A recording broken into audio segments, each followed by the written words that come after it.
Yuji and Maki were the demonic duo of Jujutsu Kaisen. Despite teaming up literally only one time in the entire series, everyone acknowledges that once they did, we were in for a treat.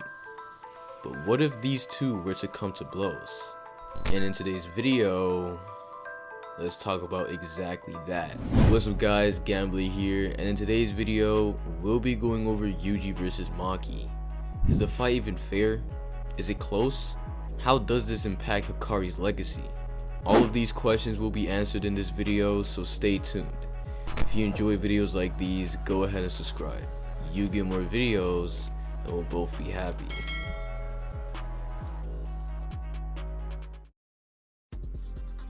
Yuji is our MC, so of course we have to pay our respects to him by going over his stats first. Starting off his strength, this video is kind of funny in retrospect because for the first 150 chapters of the manga, Yuji was constantly stated to be stronger than Maki. Yuji's first appearance in the story was Megumi literally comparing him to Maki, and Yuji had no clue about curse energy. At the beginning of Goodwill, Megumi just casually blurts out that if Yuji fought everyone in Kyoto School and Tokyo School combined without curse energy, Yuji would win. Then during his fight with Eso and Kechizu, the narrator itself tells us that Yuji was just superior to Maki without curse energy, and on top of that was gained the gift of Jujutsu. Yuji had a pseudo heavenly restriction because his base regular body was just so strong, it surpassed a heavenly restriction who wasn't fully awakened. We of course see this get put to use in magnificent fashion, so let's go over it right now. Throughout the Shinjuku arc, Yuji's impact on the fight varied drastically. No matter what, Yuji had a power that was absolutely vital to defeating Sukuna.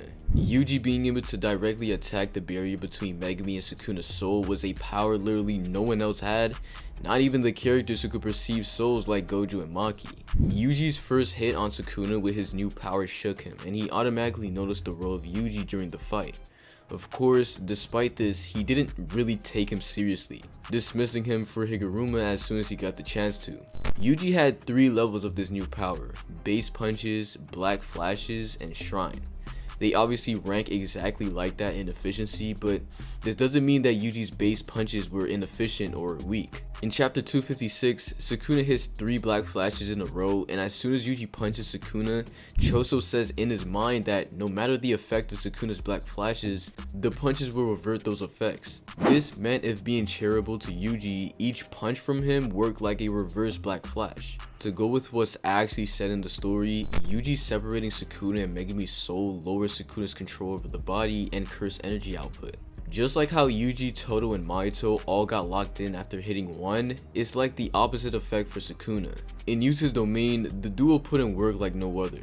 Yuta and Rika would set up attacks for Yuji to whittle down Sukuna's connection to Megumi. In the domain, Yuji hit Sukuna 9 times, and the 9 attacks were so drastic to Sukuna's control over the body. Sukuna not only acknowledges it in his own mind, but also the narrator literally told us he had to make a desperate gamble to fire off World Cut and Slash. Heck, Yuji even gets to talk directly with Megumi because of his attacks. This of course gets amplified by black flashes. When Yuji decided he just wanted to black flash Sukuna to oblivion, Sukuna, pissed off, asked if Yuji's trying to climb up to his level. This came after the narrator telling us Yuji hit a black flash and awakened. There is always discourse on whether or not Yuji continuously hitting black flashes just amps his stats over and over again, but I don't see why that would be the case. If it was, Yuji would have freed Megumi way sooner, but clearly that didn't happen. I do think, however, that first black flash wasn't amped to his AP. The 3rd level of Yuji's power was Shrine, and this was directly acknowledged by Sukuna to be an actual threat. Before then, Sukuna didn't bother to avoid any of Yuji's attacks, despite it cooking his body. But once Yuji pulled this level out, he literally made it a point to not get hit. What Yuji did here was make a binding vow to have Shrine only hit the boundary between Megumi and Sukuna, and this was working. It was so efficient, we literally saw Sukuna throwing up fingers as Yuji would attack him. But again, Sukuna started avoiding his attacks, so then came the final boss.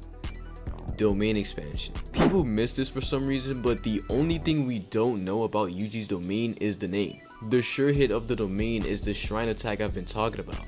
When Nobara hit Sukuna with resonance and Sukuna had Hollow Wicker Basket dropped, the domain immediately hit Sukuna with dismantles. Now, I'm not gonna lie, this might have been just a physical thing because I don't think there's been an instance where someone could apply a binding valve to the sure hit of their domain expansion, as in what it specifically targets on the victim. It's weird because the entire point of Yuji using his domain in the first place was because he couldn't touch Sukuna conventionally, so maybe there's a chance that Yuji's sure hit genuinely just attacks your soul, but you guys can let me know your thoughts in the comments. I've been gassing Yuji's soul shrine, but his regular shrine isn't all that. He had to make direct contact with a pillar to break it, aka cleave, and after that he gave Sukuna a paper cut with the same attack. Yuji also has blood manipulation, and people don't talk about this enough, but Yuji is a prodigy with it.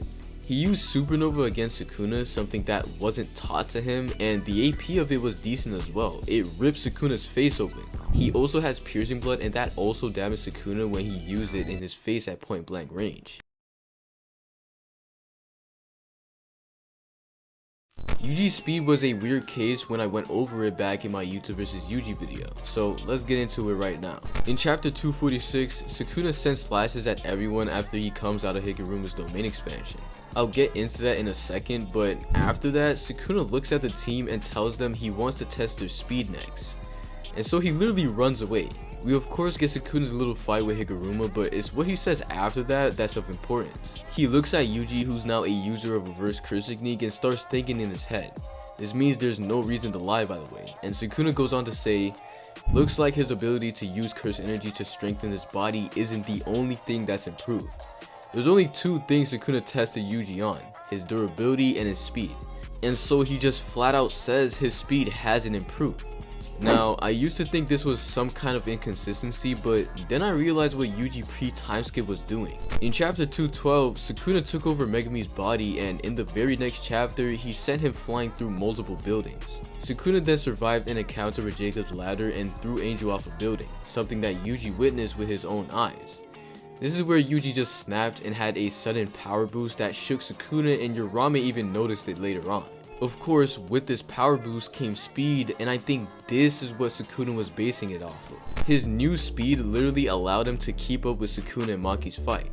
This is why during the arc, Yuji's able to hang with Yuta in his domain, because he's actually that fast and became that fast during his fight with Sukuna. Now, just like with strength, there's of course discourse on whether or not Yuji got faster after he awakened with Black Flash, and I personally don't think that's the case. There wasn't a single time during the entire Shinjuku arc that Yuji had a speed advantage on Sukuna. No matter what level Sukuna was trying, when he felt like it, he started avoiding Yuji's attacks like it was nothing, so I don't really see it. Durability and endurance is something that is just verbatim stated to have improved after the time skip. I of course read it out to you guys already, but let's go over some feats. The entire raid, Sukuna was throwing attack after attack at Yuji. It was stated by Kusakabe that there's 3 attacks that needed to be avoided at all costs: a cleave, a dismantle at point blank range, and a world cutting slash. Yuji got hit with a cleave in literally the next chapter, and yeah, to be honest, Yuji got cooked. This isn't an anti-feat because cleave is literally durability adjustment. It's actually kind of a feat because Yuji had the endurance to take the attack and heal up with RCT. I just want to point this out, but this is indirectly confirmation that Hikari can survive Sukuna's domain expansion, but if I speak, I'm in big trouble. You know what, in fact, we actually see it firsthand. Yuji's simple domain gets deleted by Sukuna's domain that was stated to not have lost any output or range, and Yuji directly survives the onslaught with just RCT and endurance. His leg got cut off, but he fixed it with blood manipulation and reverse curse technique. In Yuta's domain, we get a measuring stick for Yuji's durability, as Sukuna compares it directly to Ryu Ishiguri. And a measuring stick for Yuji's endurance is just the entire series glazing him on his pain tolerance.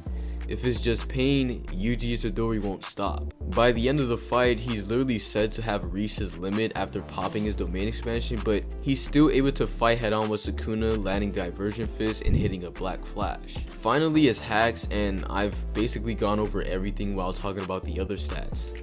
Yuji has reverse curse technique and is boosted by his use of blood manipulation. We saw in Sukuna's domain his ability to reattach his limbs that are severed with blood, then healing it back into place. He also has Shrine, both cleave and dismantle of course. I've seen recent discourse about Yuji's potential to use Divine Flame, but let's be real, it'd probably be like using a lighter. Yuji's most dangerous ability, however, is his soul attacks. No, his attacks aren't limited to just weakening barriers between incarnated sorcerers. His ability is actually derived from his counter to Mahito. He can directly attack your soul. He just decided in his fight with Sukuna to attack the barrier to extract him from Megami. But that's it for Yuji's scaling. So let's get into his demonic teammate, Maki Zenin.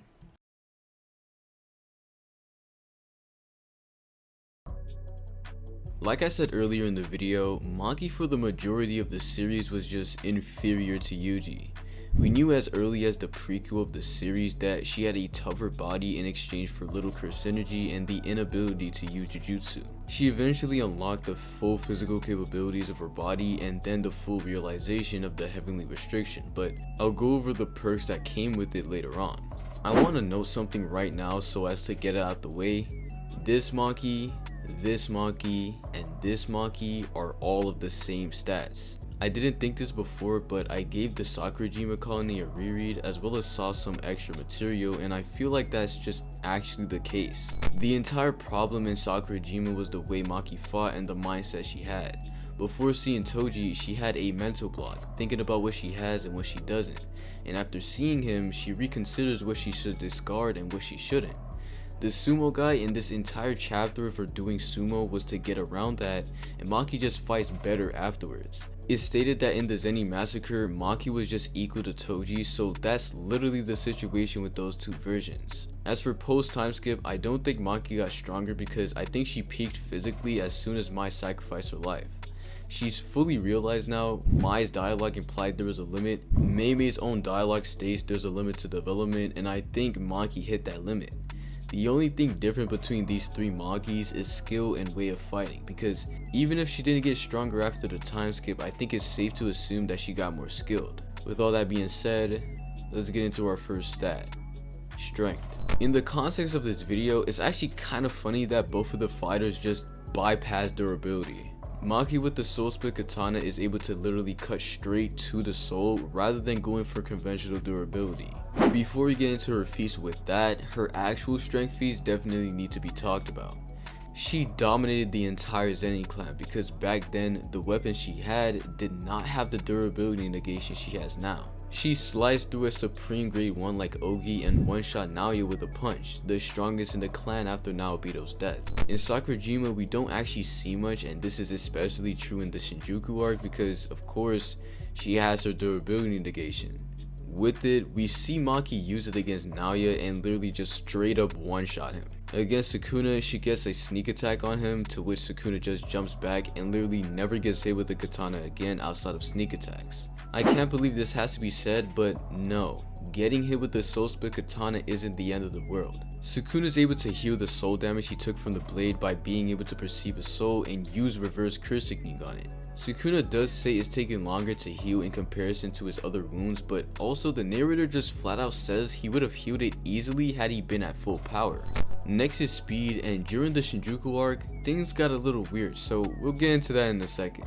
During the Zenin massacre, Maki was easily able to adapt to not only projection sorcery, but also Naoya's stack speed. A detail I recently noticed was the speed cone that Naoya created by going at top speed.